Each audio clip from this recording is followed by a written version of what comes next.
নাম হচ্ছে মোহাম্মদ মহিদুল ইসলাম, ডাক নাম মিলন। আমার বাড়ি হচ্ছে কারামতলা গ্রাম 12 নম্বর বল্লি ইউনিয়ন।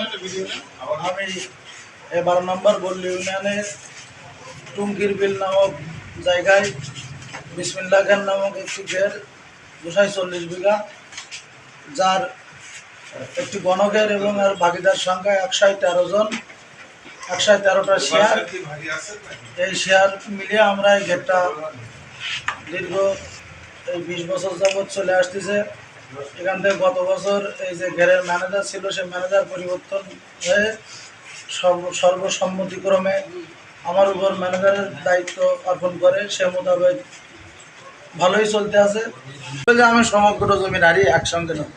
তখন আমি বলছি যে তাহলে সমগ্র জমির হারি যখন নেবেন, তাহলে আপনার জমিটা আমাদের একটু দেখাই বুঝাই শোনাইতেন যে কতটুকু জমি আমার ক্লিয়ার করতেন। উনি সে লাইনই যাবে না। আবার ওনার যে হলো পৈতৃক জমি, সেগুলো তার আর যে ভাইরা আছে, তারা সে ভাইরা চিবারের যে হাড়িগুলো নিয়ে যায়, চাচাও আবার সে জমির হাড়িটা দাবি করে। কিন্তু ওরা আমাদের বোঝার হয়তো ভুল থাকতে পারে, কিন্তু তারা যদি এক জায়গায় আমাদের বোঝাই দেয় সমস্যা নেই। আমার এই বাপ্পি মেম্বার আমাকে ফোন করে ডাকার পরে আমি এখানে আসার পরে বাপ্পি মেম্বারের সাথে কথা বলতে যাই।